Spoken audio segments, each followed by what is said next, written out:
We're ready? Okay. Good evening, everyone, and welcome to the Newcastle City Council special meeting for Tuesday, September 5. The time is 6 p.m. I'm Mayor Linda Newing. I'm calling this meeting to order. Let the record show that all council members are present for this study session.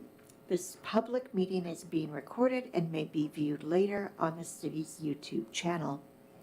And with that, tonight we have a study session on fund summaries and forecasting as we begin our 2024 budget work. And with that, I'll turn it over to City Manager Pingle. Thank you, Mayor. Good evening, Council. I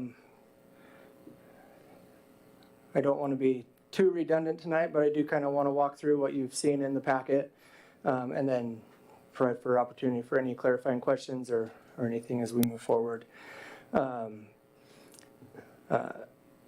do want to, before we get into the revenue and expenditure assumptions, just kind of point out some things that are different than we've had in the past and as we move forward. And so we do plan on being able to present the council a balanced general fund, meaning that we don't need the general fund to cover a deficiency for 2024.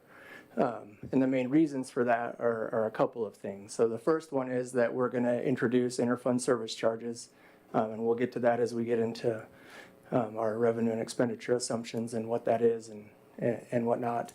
And then the second one is simply that in the past, with the exception of the current year where we used the expanded ability to use REIT to make the street fund whole this year, in the past we've used a general fund transfer to the street fund to keep the street fund whole, meaning that the street fund is required to keep a 25% balance, and when it's short, the general fund just had to cover that deficiency. For the 2024 budget, rather than transfer funds from the general fund to the street fund to keep it whole and then have a need to use the community reserve to fill a deficiency in the general fund, we're just going to plan on transferring funds from the general fund directly to the street fund to cover that deficiency in the street fund. And so there's no transfer out of the general fund to the street fund. We also don't need to transfer funds out of the community reserve fund to the general fund to keep it whole. Looking into the forecast further, that ability to present a balanced budget without community reserve doesn't continue into future years. But with the organizational changes and things that we've made this year, 2024 kind of becomes a bit of a reset year. And so that's really why we've been able to achieve that. And we expect that your recommended preliminary budget will be a balanced general fund.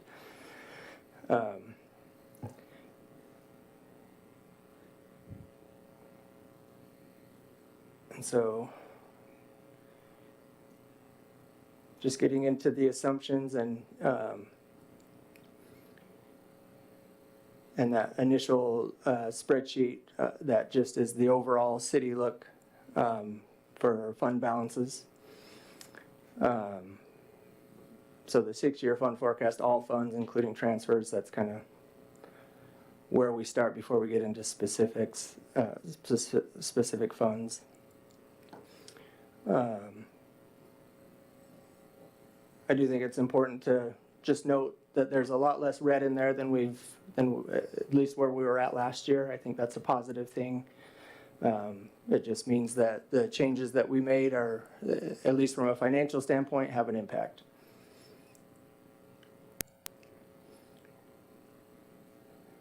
So for the general fund, as far as revenue, so our new construction property tax estimate is about $15,000 right now. I hope that that'll grow a little bit as we get into September. What drives that is we just have a spreadsheet that shows all the properties that have been built in 2023, and we get a value estimate from that, where Going into 2023, that estimate was about $87,000. Right now, with what's been built in 2023, that estimate is about $15,000. So our increase in property tax is the 1% revenue increase plus new construction. And so that plus new construction is what that $15,000 is. We do anticipate that our property tax levy will drop under $1. So from 2022 to 2023, our levy rate went from $1.35 to $1.04. And we expect that with valuations continuing to grow, that'll drop under $1. And then the 1% revenue cap this year equates to $61,778 on the property tax side. Sales tax right now for 2023 is a little under what we budgeted for 2023 as far as the trend. And so at this point for 2024, we expect to keep that flat from what we had for 2023. For development revenue for 2023, it seems like with what we projected for 2023, we're going to end up splitting that development revenue between 2023 and 2024. And so that estimate for 2024 is much lower than it was for 2023. And then again, for the general fund on the revenue side, the kind of the big game changer is interfund service charges, which we'll introduce for the 2024 budget. So interfund service charges is simply a way for the general fund to recoup the administrative cost that it bears. And so all of our administrative costs are borne by the general fund. So finance, records, HR, IT, all of those things are borne by the general fund, but they serve all of the city's funds. And so interfund service charges is simply a way for the general fund to recoup that. And the main way that cities that use interfund service charges tend to calculate that is simply by budget share, and that's kind of the way that we're recommending we do that as well. And so early look, I keep hesitating to say preliminarily because it's not preliminary budget yet, but preliminarily we think that'll generate about $735,000 for the general fund from the other cities' funds. And so the funds that will get charged interfund service charges are the street fund, the swim fund, parks capital, and transportation capital.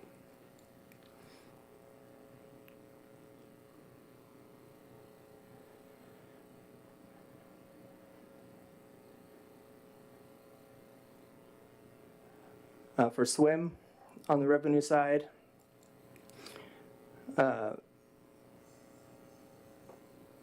we have for swim fees, we have the 3% increase through 2025. That's already been adopted by the city council. The last swim fee analysis recommended a 3% through 2029.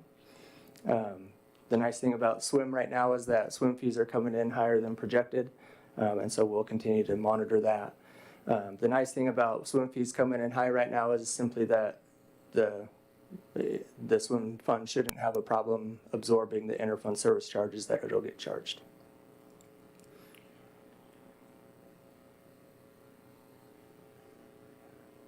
For our capital funds, I left that a little bit light just because we'll implement the capital improvement plans that we talked about over the last couple of months. And so for the 2024 projects, we'll follow those plans. But as far as impact fees for transportation and parks, that generally development drives that. And we're kind of at a, I maybe wait and see is the wrong word, but we'll fine tune our park impact fees and transportation impact fees as we go through this next month and get ready to present a preliminary budget. Just because permit activity seems to be increasing and ramping up, and so that bodes well for what we might see for later this year and then going into 2024, but we're not sure what that looks like yet. And so those estimates right now are brought down quite a bit from where they were for the current year. but again, the development drives that. Similar with REIT, certainly the sales valuations are certainly aren't coming down, but the number of sales is what's coming down.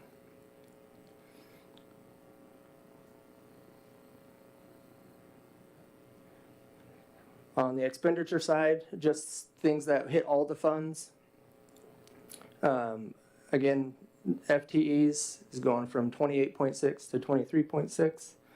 I think we've been through those major changes, but for the record, that's merging the Human Resources Director and City Clerk positions and removing the Communications Manager, which happened in May. Additionally, we won't fund the second Senior Planner position that's vacant currently, and we won't fund the Building Inspector position that's been vacant. And then we've removed the Accounting Analyst position.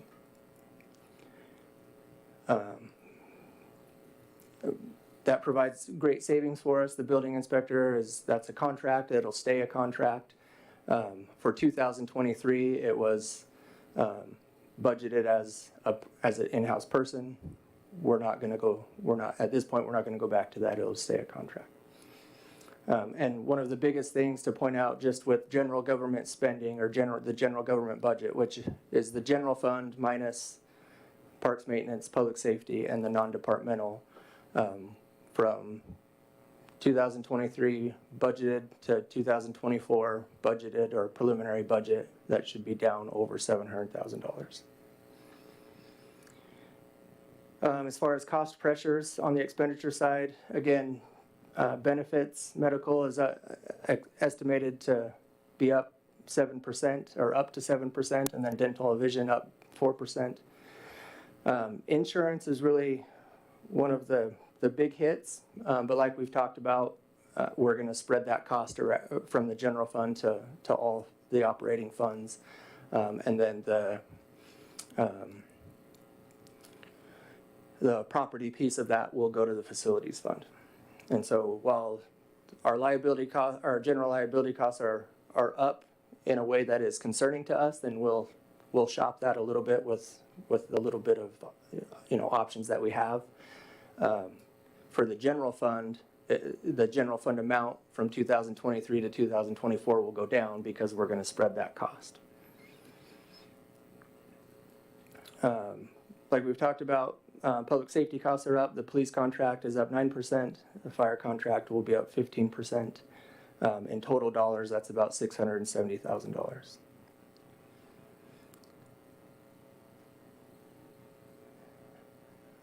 As far as salaries, the CPI, the June to June CPI is 4.6, and so I don't have the resolution number right in front of me, but we've talked about the compensation salary resolution that was adopted in 2018. So budgeted is a 4% cost of living adjustment along with 3% merit for city salaries, for staff salaries.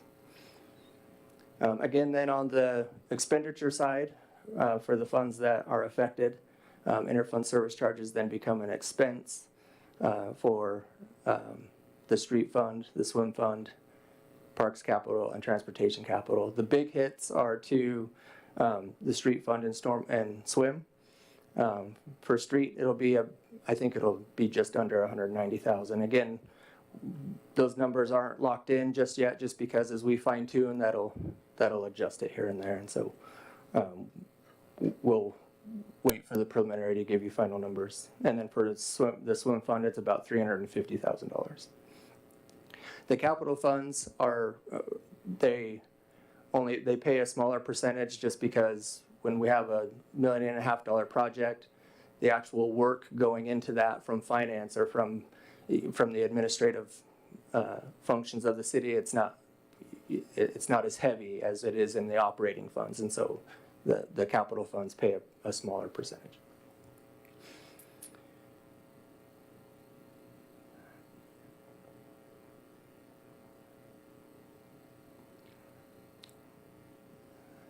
And as far as REIT expenditures, we have $3 million going into transportation capital, $25,000 to parks capital, and then $535,000 going to the facilities fund, primarily for emergency generators, as well as some other improvements. For the equipment rental fund, I did want to just make sure the council's aware.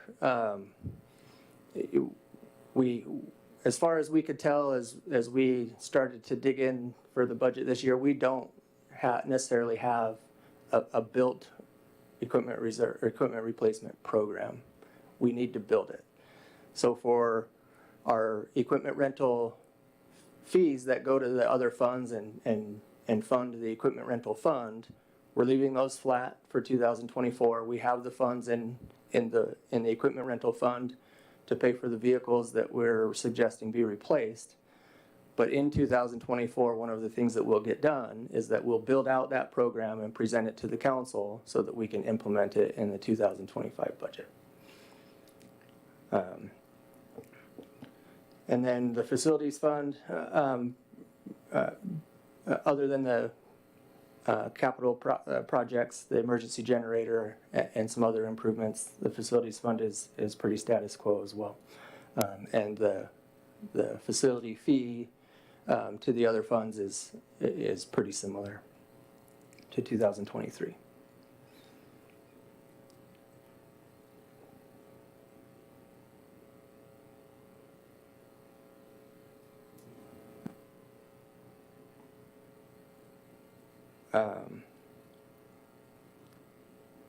Happy to take any questions. Councilmember Lakota, go ahead, please. Thank you, Madam Mayor.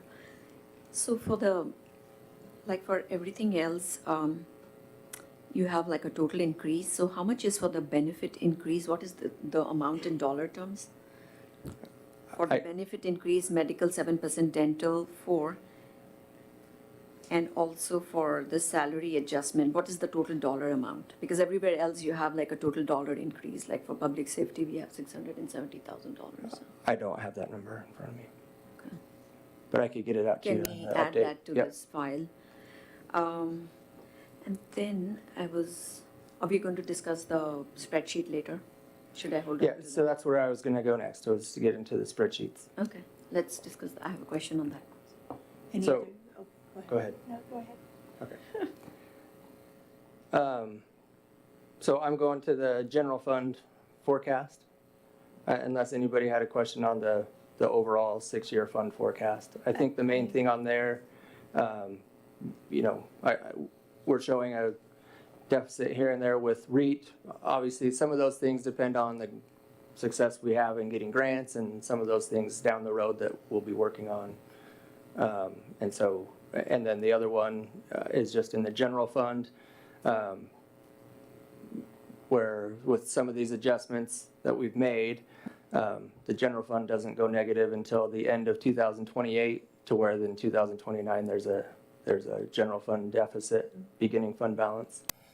And yeah. We have a couple more questions. Deputy Mayor Sherlock, go ahead, please. Thank you. Does the 6-year fund forecast, I'm assuming it does not include any additional police officers? It does not. Okay, thank you.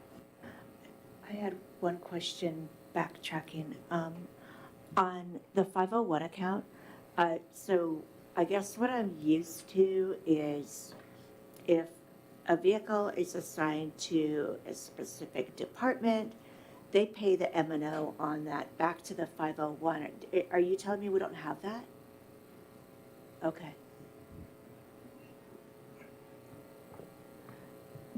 As far as I know, that would be a transfer that we would do internally to cover that. So I'm still working on getting acclimated to how we're handling that, and just transfers in general. So I'll be working on that over the next few months to get ready for next year to have it scheduled out a little better. But that is the plan, to do that.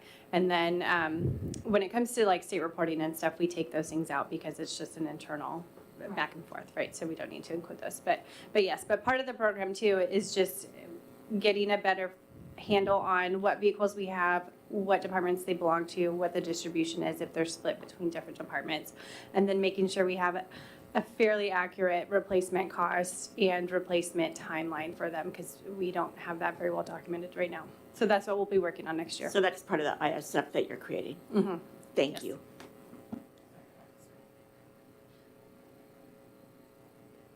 Others? Okay. So general fund forecast, it does look very different than what we had last year. I would say that's primarily due to the organizational changes and then some of the additional, those vacant staffing positions that we're not gonna fund moving forward. But it is very status quo, so it doesn't add services, it doesn't add police officers.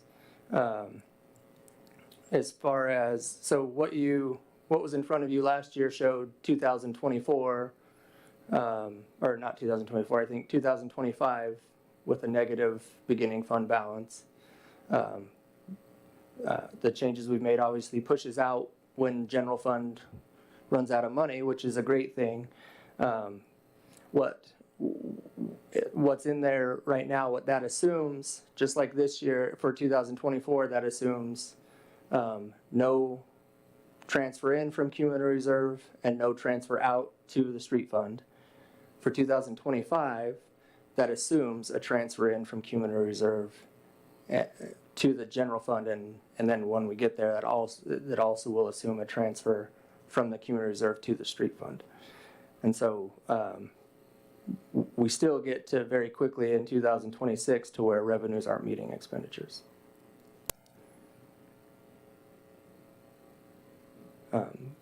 Again, the biggest kicker in the general fund and the difference between where we were at last year versus where we are this year is the staffing changes and then adding interfund service charges. Questions on the general fund? Any questions? No questions? Okay. Okay. Not a lot of change on the street fund. Again, the main question on the street fund is where the transfer in is coming from in order to keep it whole. But that forecast hasn't changed a ton from previous years. You'll see on the operating transfers for 2024 and 2025, that operating transfer is coming from cumulative reserve, and then from 26 on, it's coming from the general fund. Councilmember Lakota, go ahead, please. Sorry, I had a question on the general fund. So that other financing resources, you're there on the other financing resources, 750, is that coming from the reserve fund, I believe, right? No. What is that 750? The 750, so that's just a nuance from how the city has accounted for developer deposits. And so we always have that 750, and I don't know if we chose that number because it seemed to be an average or because it seemed to be a maximum that we see in developer deposits, but we have the 750 on the revenue side and we have the 750 on the expenditure side. But that accounts for developer deposits. So in that case, you're not using any reserves fund, right? So we are saying that your general fund revenue is 11.5 or 11.6. Your total revenue and transfer is 12.3. And then your total expenditure is 12.1. So your budget is kind of, you're in a net surplus of 262 Right, without any transfers or any of that. right. And so is 2023. You're just negative 92,000. Right. This is right, also that's the without projected, using any right. reserve or any of that. Right. Okay.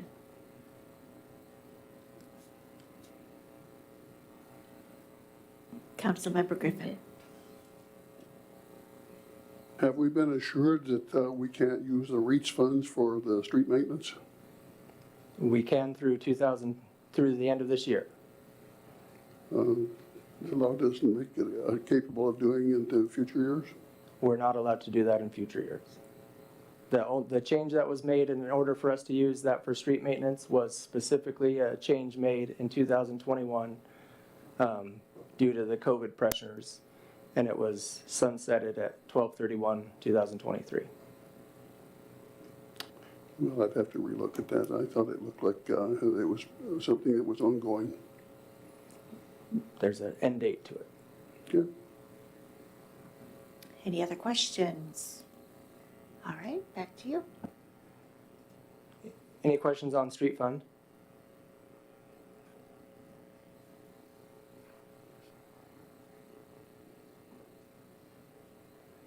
Okay. Community reserve, not a lot there. Just like I said, in 2024, you see the 595 to the street fund, and that is in order to keep the street fund 25% fund balance requirement. And then in 2025, there's a transfer to the general fund and a transfer to the street fund.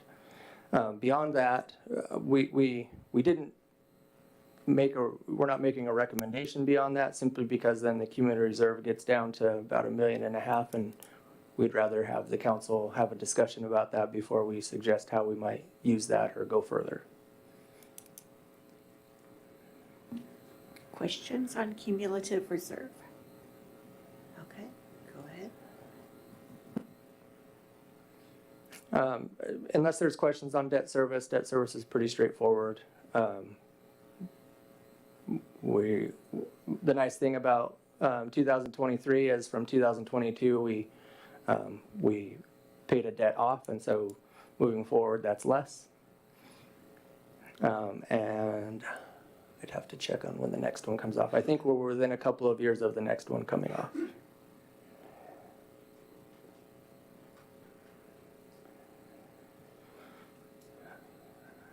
Transportation capital. Again, on the revenue side, this makes some grant assumptions and things that will, have to come to fruition still down the road. And so, as far as the, on the expenditure side, it's the 6-year TIP. And then really the forecast is just trying to keep up with that as far as the revenue side. But again, that'll depend on getting the grants that we are going to be going after and makes those assumptions. But essentially that would be implementing the transportation improvement plan.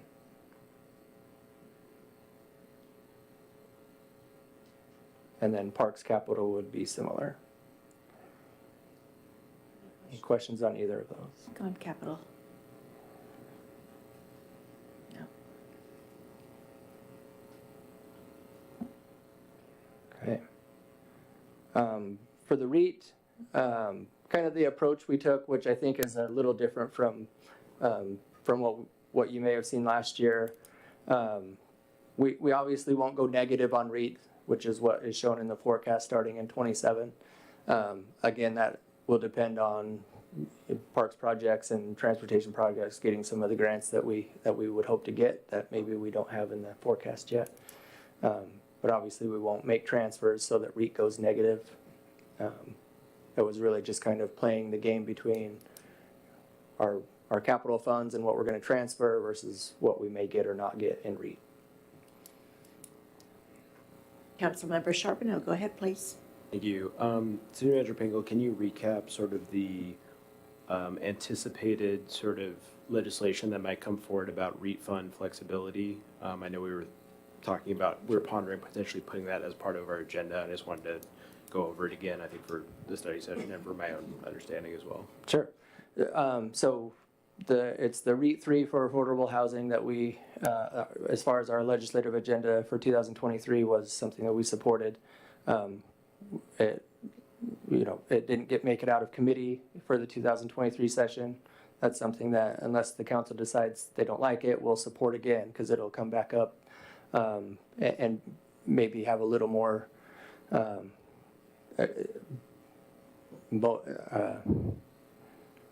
oomph behind it, just because it'll be one of the top bills being considered for going into the short session. So REIT 3 essentially would add 0.25%, so same as REIT 1, REIT 2, but it would be more specific to affordable housing. It would allow us to take advantage of our relationship with Arch, as far as our arch fees and contribution amounts. And it remains to be seen if they let REIT 3 be used for the same things that REIT 1 and REIT 2 are used for. That would be awesome. But yeah, REIT 3's, the point of it is for it to be specific to affordable housing.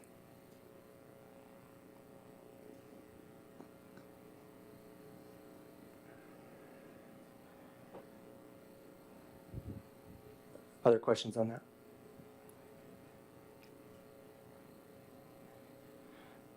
For the swim fund, not a lot of changes. I would just point out the biggest change to swim is, again, adding the interfund service charges. That becomes a fairly large expense for the swim fund.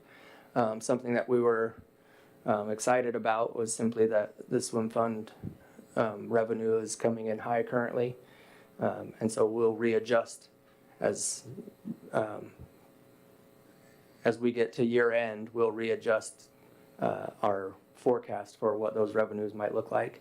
But the swim fund should be able to absorb the interfund services charges just fine. And that was kind of the operating fund that we would be most worried about because it's taking on the biggest chunk of that. But our swim fees are strong right now. On the capital side, again, that would just be implementing the capital improvement plan that the council saw in August or July. One of the two. Go ahead, Councilmember Villasenor. I do have a question about the swim fund. So in my mind, I'm balancing cumulative reserve as an emergency fund versus what's in the swim fund. So in the event of an emergency where swim capital is affected, would we pay for that out of the swim fund? I mean, in terms of repairs or anything like that? Or Right. So it's sort of its own emergency fund with balances like, with balances like we see in it. Right. Well, right, because it's a proprietary fund, rates have to meet its obligations. Right. Okay. Great. Thank you. Councilmember Lacotia. So all these funds, we are still seeing a deficit, right? Like when it comes to SWIN, we see a deficit for 2024. REIT also, we're seeing a deficit.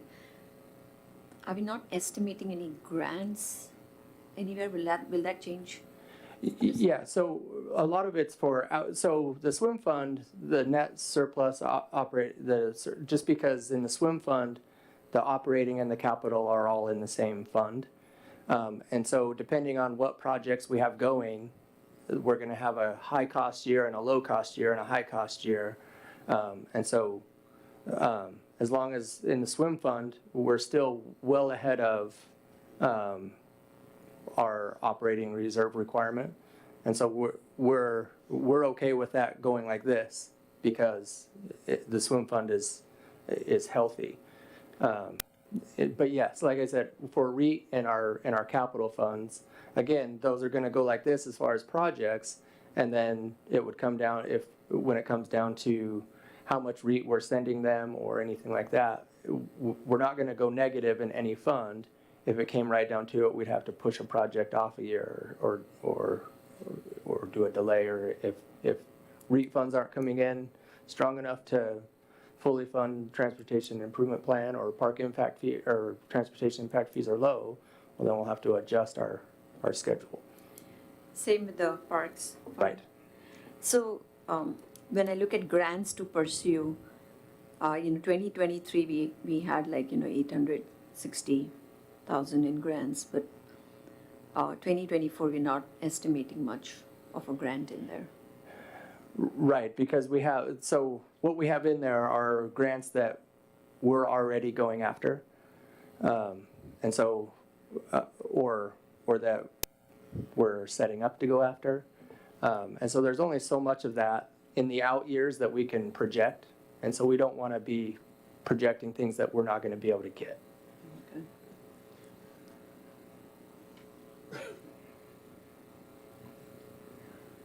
And isn't it true that often flood control district funds become available, grant funds we've received, Director Bronze?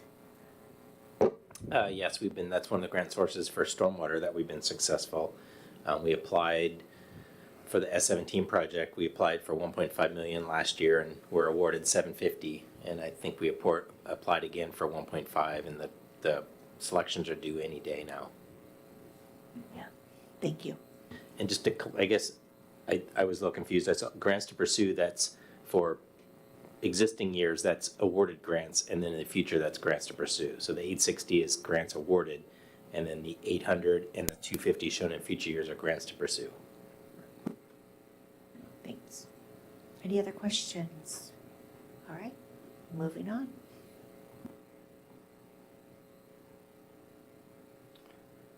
For equipment rental fund, again, we, until we get a program built out and presented to the council, we're essentially trying to leave that status quo. And we have the fund balance in order to leave it status quo. And we'll get more specific and particular and detailed with that as we present that to the council next year. Questions? Councilmember Villasenor. If no one has equipment rental fund questions, I sort of want to round back to some things. So the number that's sort of sticking in my brain at this point is the fire protection number, which is up 17%? I know that other communities in our neighboring communities have pursued other solutions in the name of like Eastside Fire and Rescue. We've seen Mercer Island go to that, Issaquah's on that. Is that something that you're looking into, or that we can look into to see if it'll save us some money in the future? Because that Bellevue fire number is big, and plus 17% makes it even more difficult to swallow. So, Yep. So I hope we're taking a peek at that, and maybe that'll get presented, or maybe you can in a future meeting, unless you have the numbers now, that what kind of impact that might make to that particular number. I don't have that information, but yes, I think that's worth looking at.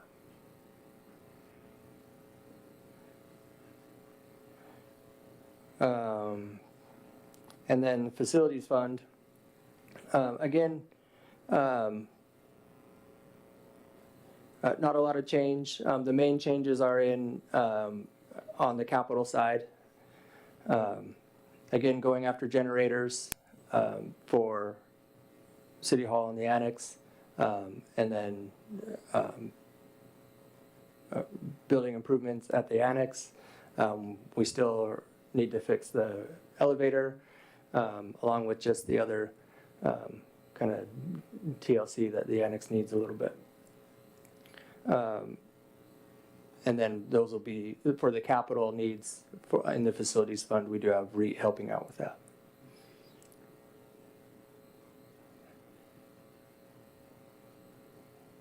Questions there?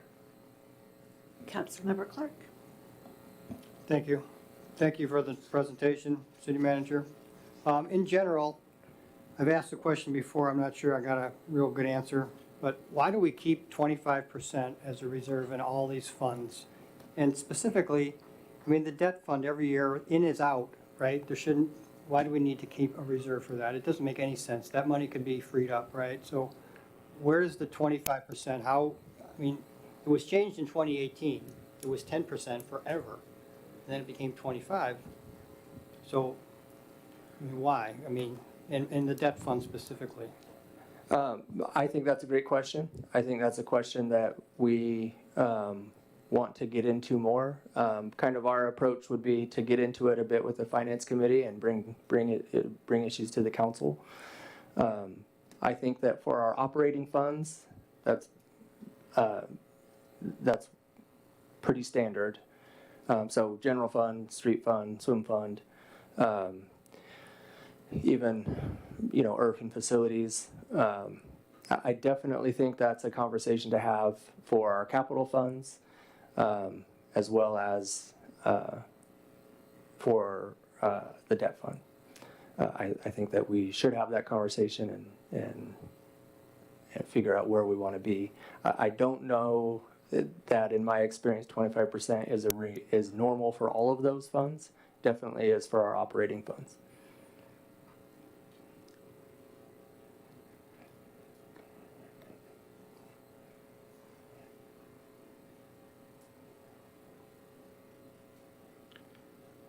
Anything else? I will say, you know, the council's had a couple of conversations now about revenue sources and timing, and I know that those conversations will have to continue. I do just want to express the effort that staff has gone to make that as realistic as possible as far as where we're at, where we're going to be at down the road, and have things as we forecast that it's a realistic forecast for you to look at and make decisions from. We want to make that, provide you the best possible information there so that you can make a sound decision as we move forward. And so we are, you know, that's a heavy issue for the council to tackle when you're looking at adding a revenue source or the need to, and we've definitely are making the effort to not make that just because or not legitimate. And so I hope the difference that if you go back and look at your 2023 budget retreat book versus what you see in some of in these overall forecasts, there's a huge difference. And so I just want to express to the council the efforts that we're going to try to make that a legitimate look for the council. Councilmember Charbonneau? Thank you. City Manager Ping, I was interested if you have a pulse at all on, you know, we have 2 bullet points here that talks about sales tax is expected to essentially remain flat from 23 to 24, and that our development revenue was below projections, but we're projecting $159,000 less in 2024. Do you have a pulse on, is that been the case for other municipalities? Is that a trend we're seeing? Do you think it's something more specific to Newcastle? I would love to hear your thoughts. I do think that's a general trend that we're seeing in Western Washington. I think it's a little different for every city just because the mix between single-family housing and multifamily housing is very different, and what those developments look like can be very different. I think an advantage that Newcastle has is that some of our larger developments are single-family, and that seems to be what's moving, where a lot of the multifamily housing is not moving. And so that's one of those things where, I don't know if Director Hoffman has additional insight, but it's one of those things where we're trying to keep an eye on it, especially late 2023 going into 2024, to try to make sure we're not, you know, we don't want to over project anything, but we also don't want to be, you know, we also don't want to come in with revenues that are way over what we projected. We're trying to find that balance. And kind of the challenge we have right now is just the timing of things coming in is we don't have a clear picture of it, and we're needing to budget now. And so that's just the timing of seeing some accelerated permit activity is challenging just because we're not sure what that timing is going to look like. When you say moving versus not moving, can you clarify? So we've had permit activities picked up for the city of Newcastle. As far as what that means, as far as what gets built when, we don't have a great pulse on that. But permit revenue is coming in, or at least coming in better than it has been the rest of the year.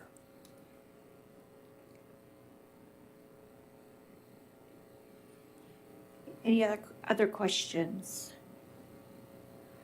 Do you have a question? Okay, go ahead, Deputy Mayor Sherlock.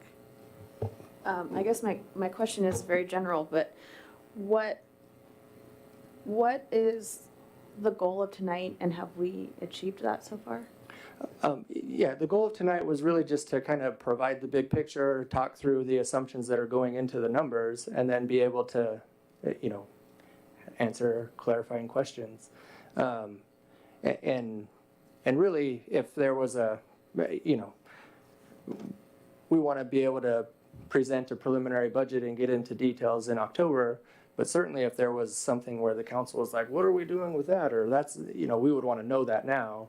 And so if there was anything that was some kind of game changer, or, you know, if the council was just like, no, interfund service charges, that's crazy, we would want to know that before we get ready to present a preliminary budget based on it.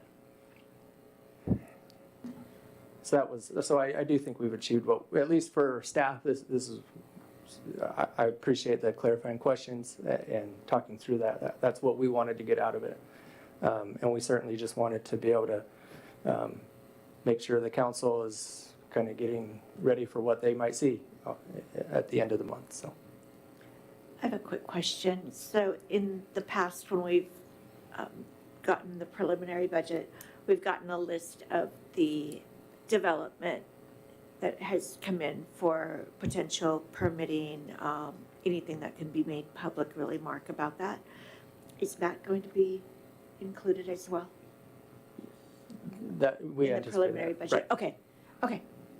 Yeah. So a couple of things, a lot of things we'll want to provide similar information, as not everything will be different than it's been in the past. A lot of those things that the city's done in the past are really good to do. We'll want to show a breakout of our sales tax, of what's coming in and how's it coming in and how does it compare to previous years, just so that we can make, if we can legitimately grow, what we expect to see in 2024, let's do that. And so we definitely want to provide whatever information we can that makes it easy for the council to decide on a budget. So. Anything else? All right. With that, I will give you back 13 minutes of your time. We'll start our regular session at 7 p.m. Thank you, everybody.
Good evening, everyone, and welcome to the City of Newcastle regular meeting.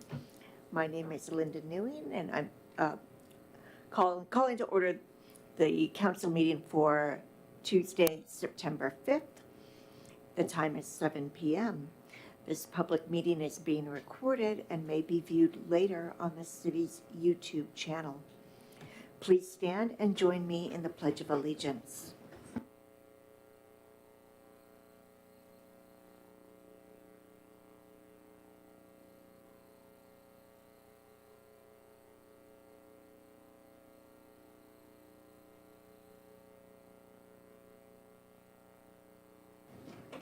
Thank you, City Clerk West, and I'll turn it over to you for roll call. Councilmember Griffin. Here. Councilmember Villasenor. Here. Councilmember Lacotia. Here. Councilmember Charbonneau. Here. Councilmember Clark. Here. Deputy Mayor Sherlock. Here. And Mayor Newing. Here. All here, Mayor. Thank you. We do have a quorum tonight of 7. All right. Is there any objection to approval of tonight's agenda as presented? Seeing none, please show the final agenda approved as presented. Before I open the public comment, I would like to defer to our city attorney, Curtis Chambers, with some notes. Thank you and welcome. Thank you, Mayor. It's good to see you. Good evening, everybody. And once again, the city is in election season. And I've been asked to provide some comments regarding state law as it relates to the use of public facilities and election campaigns. In short, state law RCW 42.17a.555 prohibits the use of public facilities to assist a campaign for election of any person to office or to support or oppose a ballot proposition.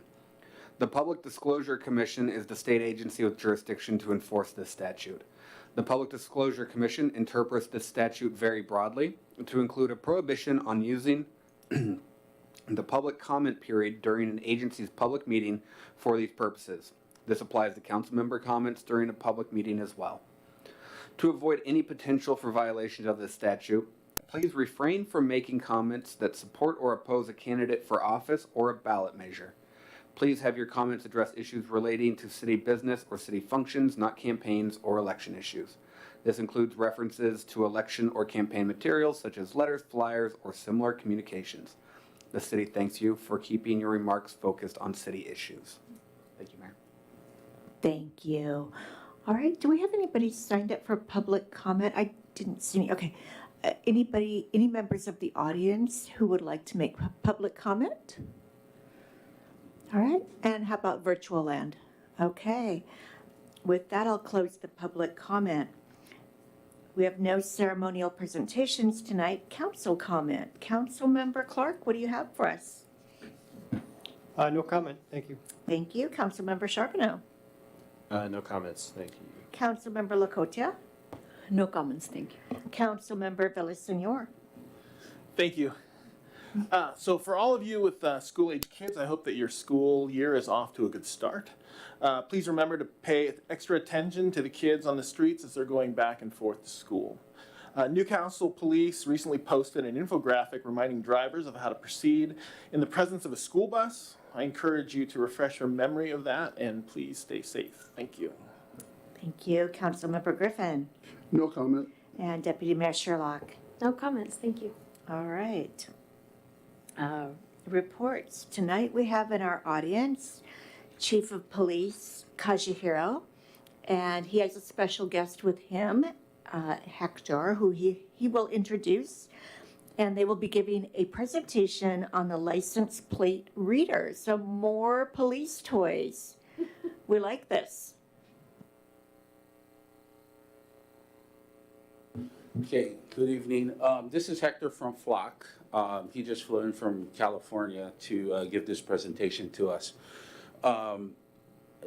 There's agencies, probably 41 in Washington State, that currently have this system. It's a license plate reader system. I can name off at least several agencies in the area: Kent, Pacific, Medina, Tequila, Black Diamond, Clyde Hill, Des Moines, and Lakewood in this immediate area that already has the license plate reader system. this is just something that we can leverage technology to solve crime, because there's a lot of times we get car description, we get video of these cars, but no license plate. So this would help us in solving crime in the city, and hopefully it'll drop our crime rate. But I'll bring Hector up here, he's the expert, and he'll explain what the product is all about. Awesome. Thank you, Chief. Hector, welcome. Good evening, thank you. Hector Soliman Valdez with Flock Safety. I'm on the Community Affairs team. It's a pleasure to be here tonight. I do have a presentation that I believe will be getting pulled up. And should I count on you to go from slide to slide, or is there a clicker? Oh, okay, perfect. Oh. I can do the clicker, so you know. I put it in the presentation. Sure, please.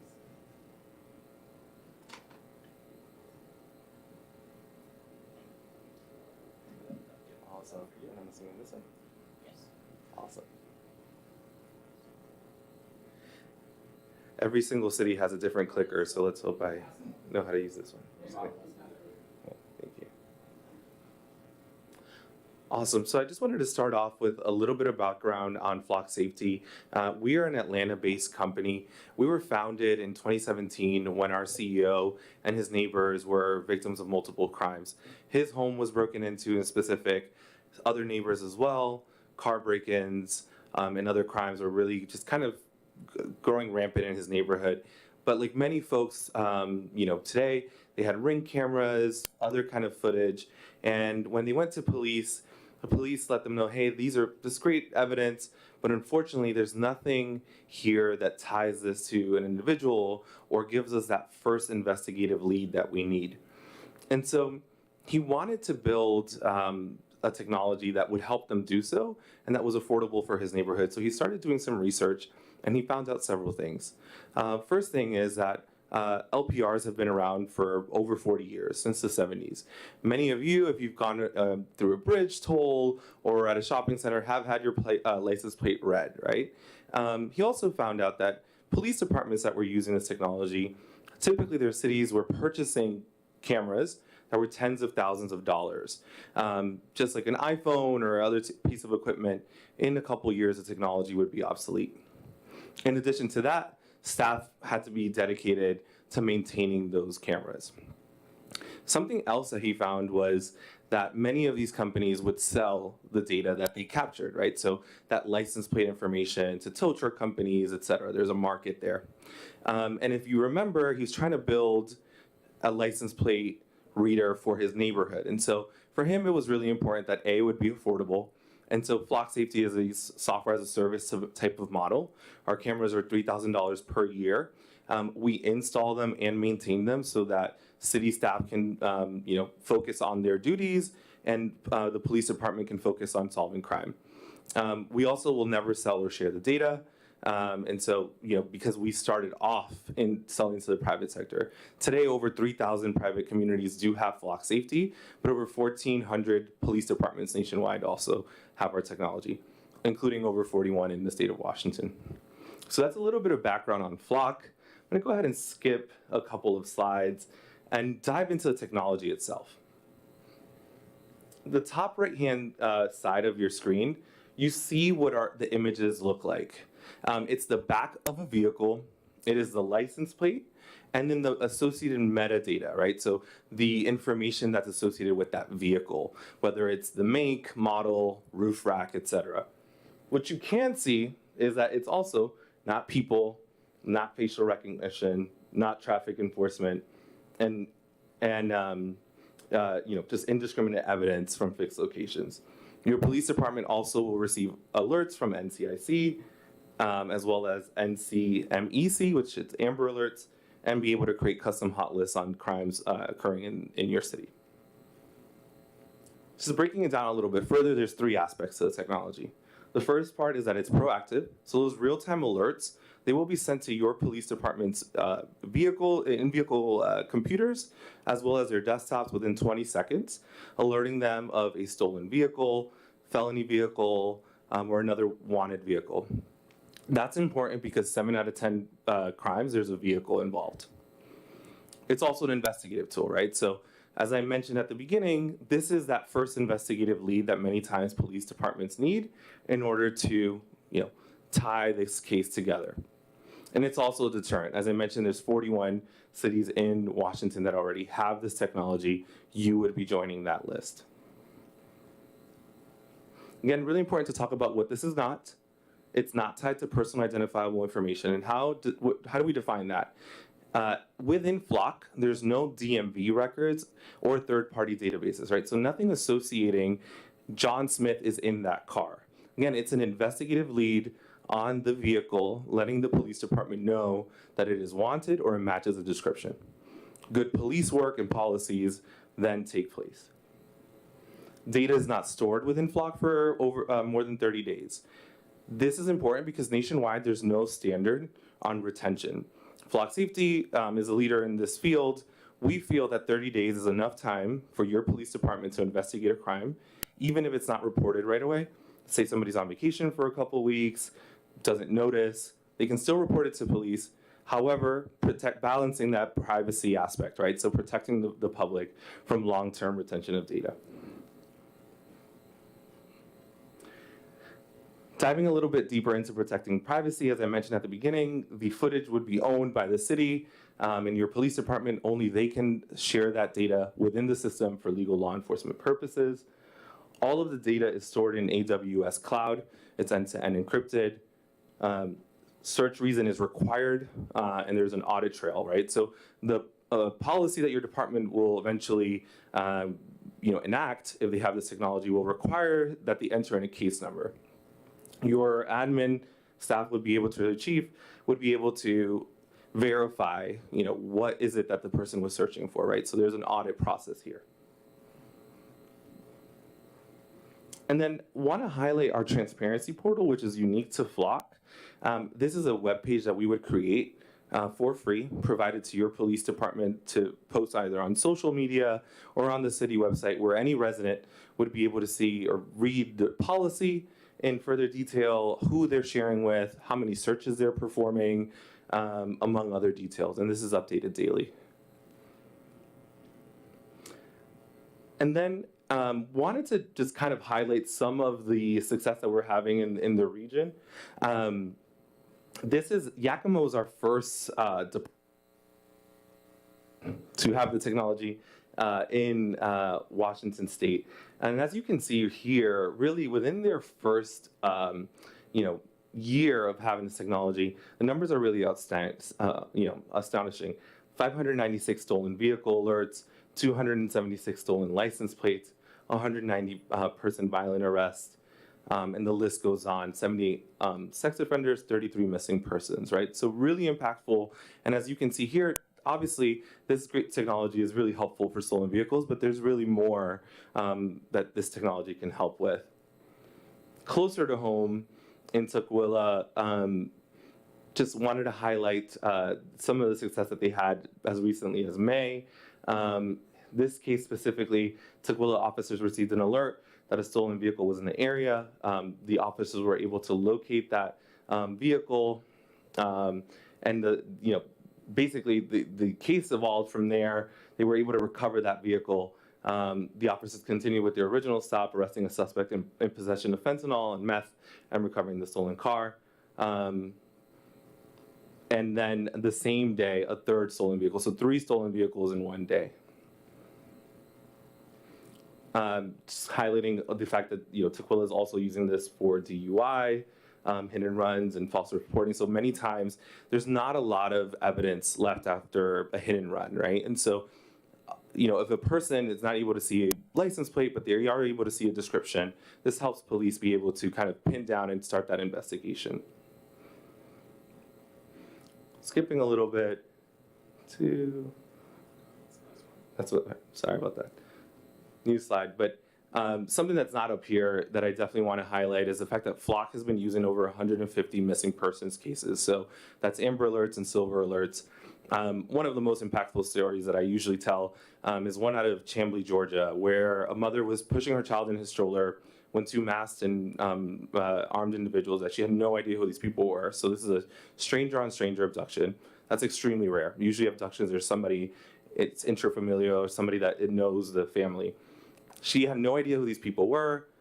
She didn't get a plate, but she did get that description of the vehicle. The Chamblee PD was able to search the system, again, start an investigation, and within 6 hours make a felony stop and arrest in Alabama, so one state over. So really it's just also showcasing the power and strength of having that network that is nationwide. That being said, I did a ton of talking at you all. Would love to answer any questions that you have. Any questions? Councilmember Villasenor. Thank you for the presentation, really interesting. For a city like Newcastle, what are we talking about in terms of camera density? So typically, and the chief is exploring this technology right now, so he may be a little bit more aware with our sales team as how, what they're thinking. What our team will do in assistance with your department is look at traffic patterns, entrances and exits to the city, as well as crime data. But not sure if you have any specific thoughts in addition to that. I think budget-wise, just to start off, I would like to start off maybe with 2 or between 2 and 4 to start off. And after that, there's probably, I would like to put one in pretty much almost every street coming into the city so we can catch people coming and going. I think you guys did a workup, maybe 8 cameras or something like that, ideally, but I understand the budget, so I want to keep it on the low end just to prove that it works before we ask for more. So that's where we're at. So I brought him in here today, just a preliminary, just to gauge your, the council's opinion on this. If you guys think it's a good idea, then we're gonna push forward with the rest of King County. There's several other contract cities that are interested in doing this. One of them is SeaTac, which former Chief Hoke is one of the spearheads in doing that. And I think Shoreline, Sammamish, and several other cities are also interested. So this is the first step. After this, we gotta take it up because we're part of King County to get this approved by the King County Executive's Office. So. Councilmember Clark. Thank you for the presentation. So first question for you is, so Coal Creek Parkway is 4 lanes, so would you have to put a camera going each way? I mean, how wide of a field and like nighttime, daytime, what are we talking about for field of view? So the cameras capture the vehicles from the rear, right? So the machine learning aspect is taught to identify a Toyota versus a Honda from what the car looks like from behind. Typically that's going to be 2 lanes in each direction that it's capturing. So depending on the size of the road, if it's 2 lanes in each direction, that's 2 cameras on that intersection. Is it like an overhead camera that looks down, or how does it work? They're infrastructure free, which I should have mentioned at the beginning. So they can be placed either on your existing street lights. They'll have a solar panel attached, and they'll be connected to the internet through the cellular network.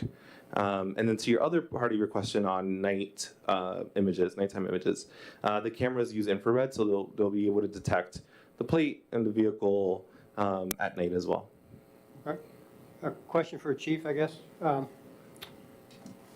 So you kind of mentioned it. So if we, as a contract city, want to do it, is there some kind of infrastructure within the sheriff's office that has to be put in place to assist in monitoring these? So would we have to?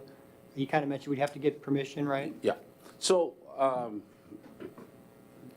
right now, I had already drafted the SOP here, just in case the sheriff's office take their time on putting out a policy. But I'm sure before we even launch this, we're gonna have a general orders manual section from King County in monitoring this and all that. But I also have one ready to go. Okay. And just to add to that, as far as infrastructure, the alerts, it's basically a web portal. So there's no servers or anything associated that the town would have to purchase or add to the existing, equipment that the police department has. Any other questions? Oh, Councilmember Villasenor. Okay. One more question. If everything goes as planned, when would you like to implement a system like this? How long would it take? I would like to implement this immediately, but it's just a matter of when the King County Sheriff's Command is able to get clearance from Dow Constantine's office. 2 months, 6 months, 8 months? I can't tell you Okay. that. Fair I'm enough. not sure. Okay. I did talk to Chief Marenko from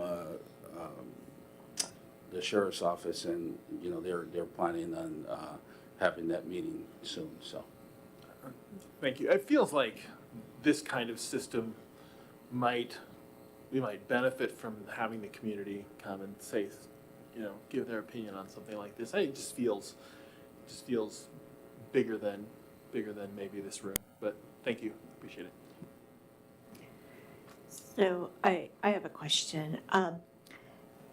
Chief, you mentioned that you contract cities are looking at this further in depth. Now, because we are contracted with the county and it could be potentially the whole King County Sheriff's Office wants to move forward with this, is there some kind of a price break we could get, because we would be, basically pooling all these cities who are under King County and the unincorporated areas under King County service?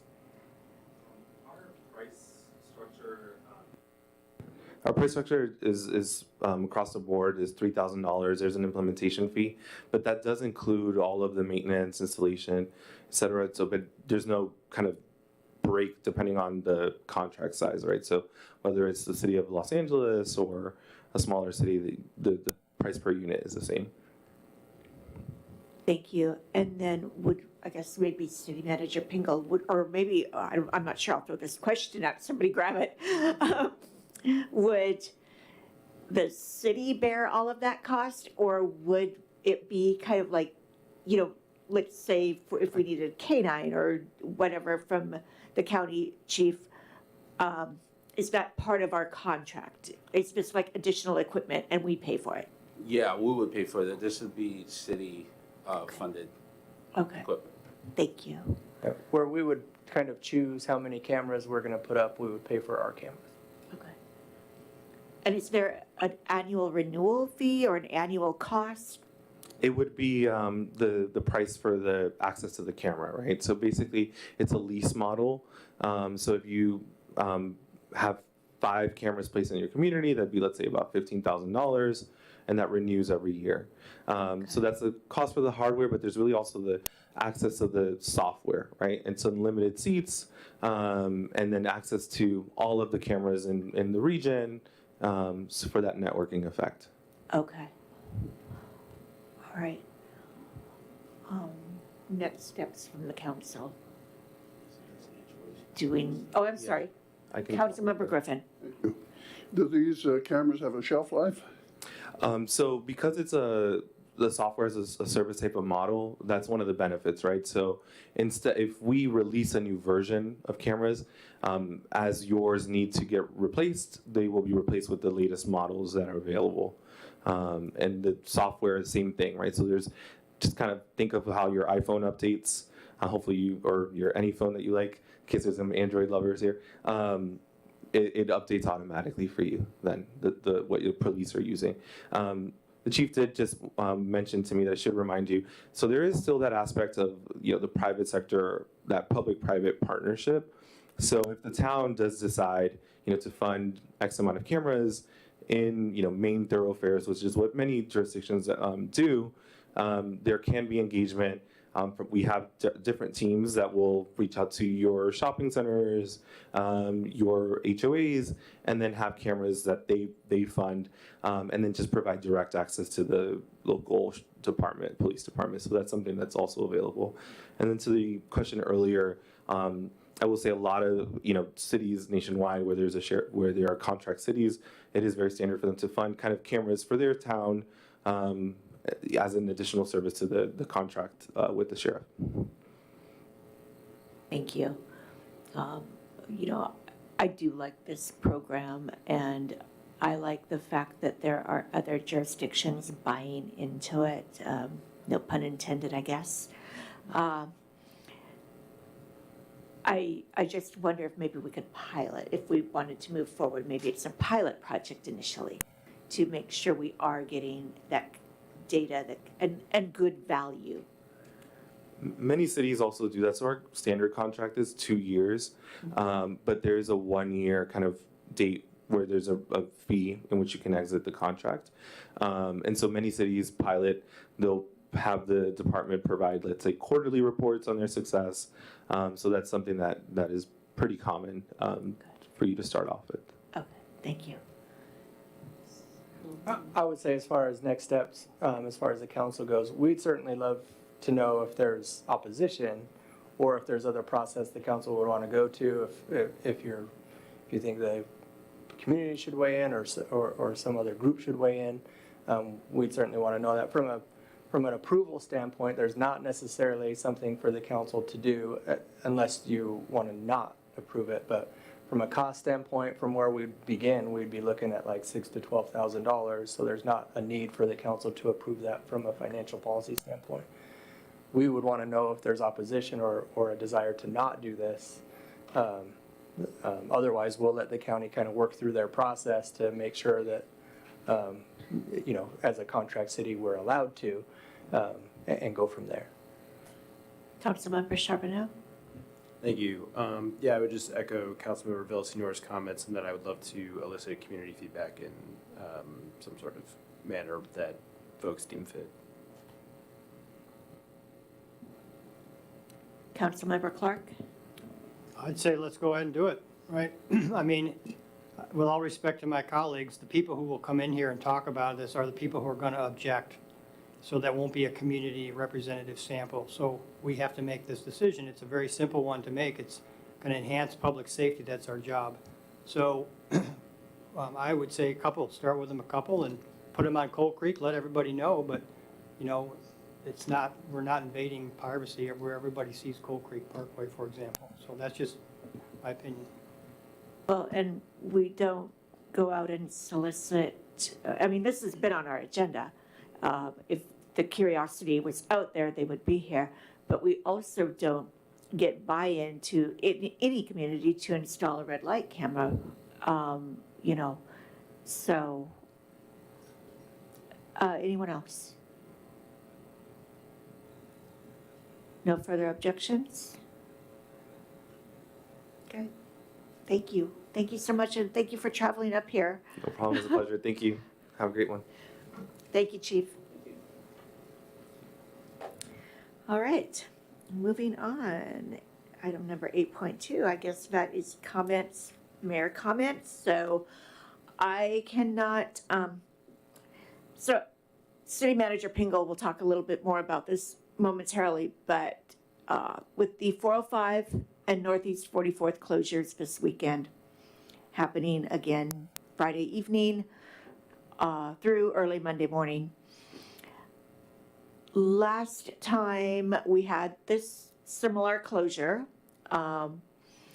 some businesses raised concern about it was really a tough weekend on them. Their business was down, and they wanted to know what else we could do. Well, unfortunately, we don't get to tell WashDOT what to do.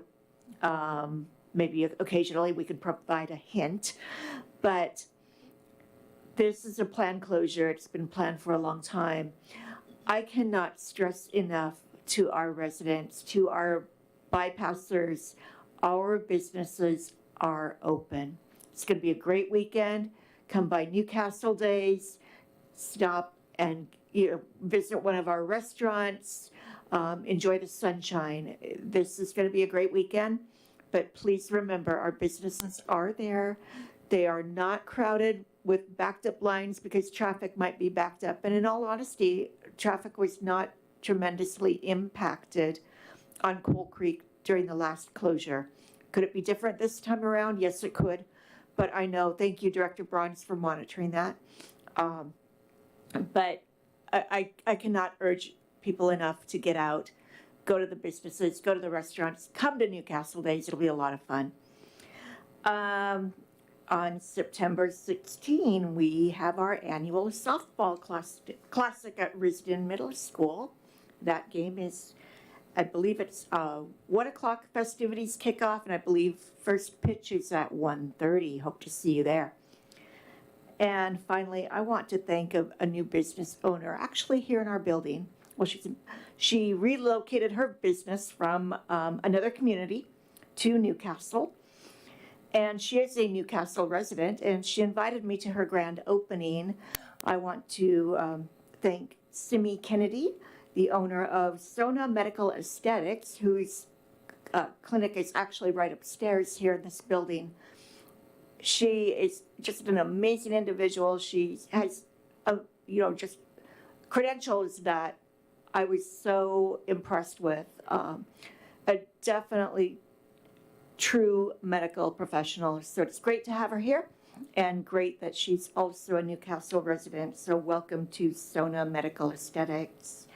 And that will do it. Council committees, any council committees? You guys gonna flip for it? Yeah, so for the Finance Committee, I was pinned down at work, so I wasn't able to make it, but Councilmember Lacotia did take over for me. Do you have any comments to make? I think we discussed the initial snapshot, which all of you saw today. You know, a lot of information is out there. And then anything else to add? We approved one contract, and that's about it.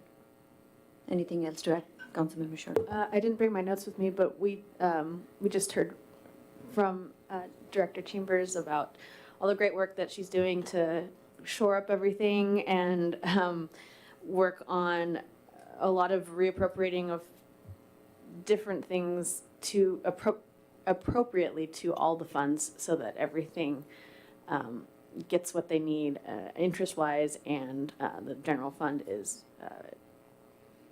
gets what it needs for what it's spending. So, yeah. Okay, and no salary and benefits committee, economic development, nothing there? Meeting next Wednesday. Okay, thank you. City manager, go ahead. Thank you, Mayor. Just a couple of things to add to the I-405 closure. Something that'll be different this time around is that the 44th bridge over I-405 will be closed. I don't know if that'll add pressure to Coal Creek Parkway, but it'll be an additional place that traffic is not moving. We'll take similar measures as the last time. The gate will be open. We'll make sure it stays open this time. We'll get it locked in place so that it doesn't get closed. As far as we understood, it got closed last time. We'll make sure that doesn't happen. And then the lights on Coal Creek will be set to weekday afternoons, just to keep traffic moving as much as we can. Invite Director Bronze if he has anything else. No, I think you covered it. Thanks. And then just with Newcastle Days, we'll make sure vendors and entertainers and everybody know I-405 is going to be closed. Traffic could be heavy, so maybe leave a little early. Newcastle Days, Saturday, starts 10. Please come. And the other thing I wanted to make sure got mentioned is we have a comprehensive plan open house scheduled for Tuesday, September 26th at 5 p.m. at Risden Middle School. And I'll invite Director Hoffman to give us a couple of details about that. Thank you, Scott. The venue, the date, the time, and the general program is set. So it'll be Tuesday night. We get there about 4:30 and plan to start right at 5. And we want to accommodate as much feedback as possible. So we're going to do a lot of outreach starting this Saturday with a flyer at Newcastle Days. We're producing the final detail of what the programming is with the Planning Commission chair this Thursday. Then we have a special meeting with the Planning Commission right here on the 21st to discuss what that is. So the general program from 5 to about 8:30 is 2 sessions. If the primary objective is to get feedback, we want to maximize that. So SCJ Alliance will be there, and provide organization, oversight, what are we doing, what is a comp plan, but preserve as much time as possible for feedback. And what that will most likely look like is an individual station for an individual commissioner that has an assignment of an individual element. And so the range of feedback could be anything from, I love Newcastle, what's a comp plan, to this is what I think about House Bill 1110. And so we're going to accommodate that. Staff will be there to facilitate. And we'll get the information out. We've already started with Kate's update. This Saturday we'll have a flyer, we'll do the website, and then we'll really try and achieve high attendance. More the better. As we develop it, I think the important part is what are we going to get out of that? We need to quickly go from, hey, we're doing this thing, please let us know what you think, to this is what the comp plan has in it already. Is it sufficient? Should it be stronger? Should it be weaker? This opportunity begins to get at those questions so that October, November, December, we could start producing a draft document with scenarios and something that's more reviewable and elicits more feedback or comment, specific comment, as opposed to, yeah, I like this community, it should be safe. There's a lot already contained in the comprehensive plan, so the question becomes, should we amend it? Rather than, do you know what's in it? So that opportunity on the 26th will go to 8:30. It's a roving work open house, so if you don't get there right at 5, that's fine. We'll do a second presentation about 6:30 for those that can't get off work before 5, and try and accommodate everyone's varied schedule. So it's not a traditional sit down, listen, you know, now we're on item 4, sorry you're here late. It's whatever you need between 5 and 8:30, and we'll accommodate and record the comments and get whatever materials and resources the community needs.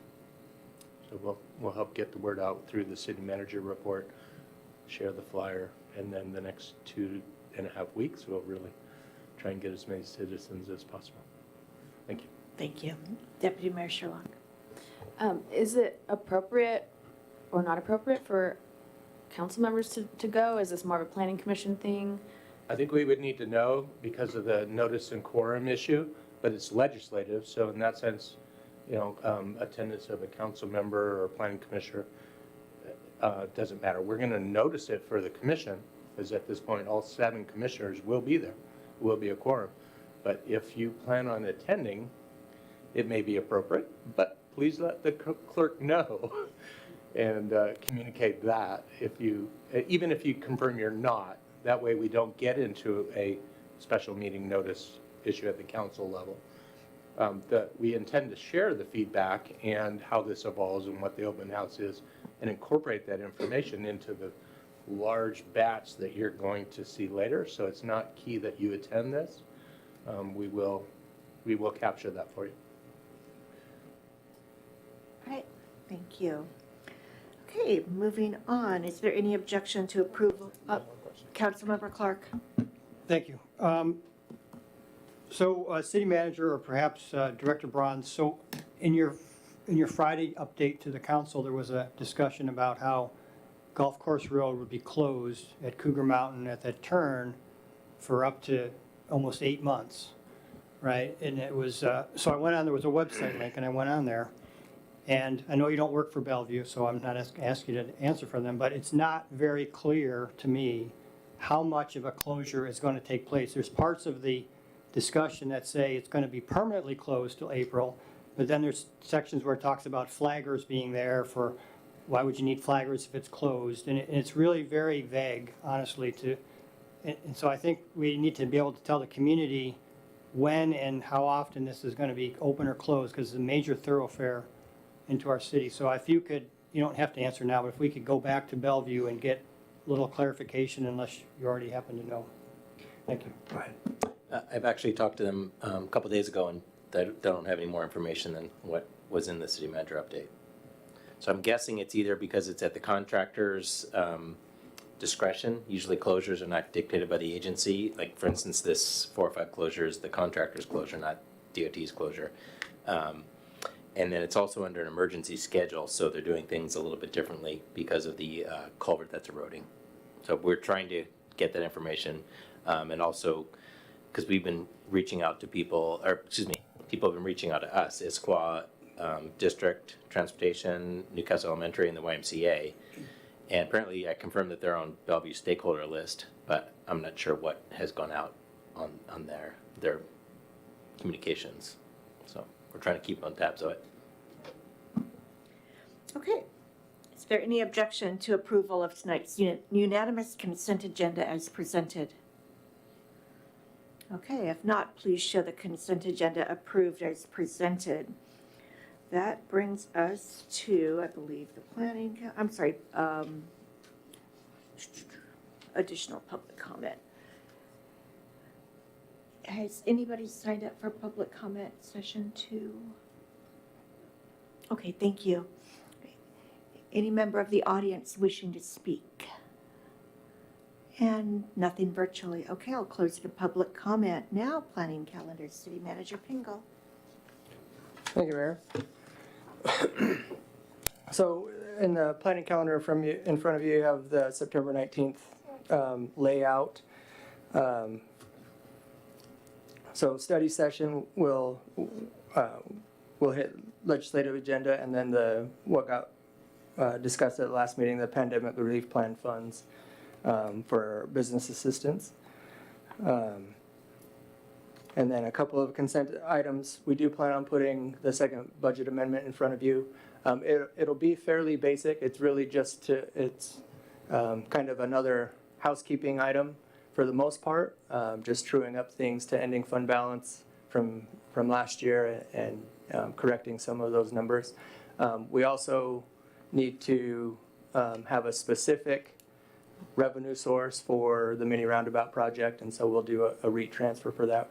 If you remember from the first budget amendment, with what we didn't think was going to get done for T47, we took a whole bunch of REIT transfer out.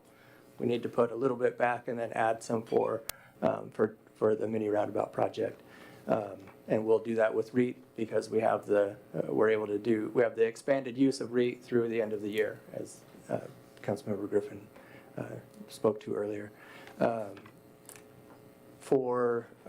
And then the one other item will simply be just a title change on the salary schedule.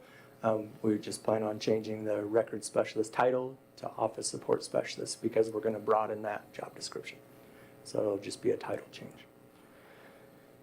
One thing that didn't get onto your planning calendar for the 19th meeting, I've been back and forth a bit with Bellevue Fire today. I had reached out to say, hey, do you want to come talk to the city council? October is Fire Prevention Month, and invited them. They asked if they could come in September because they'd like to invite the city council and staff to an open house in October. And so we'll put that presentation onto the September 19th meeting. I'll take any questions. Any questions? Okay. Seeing none, this meeting is adjourned, 7:43.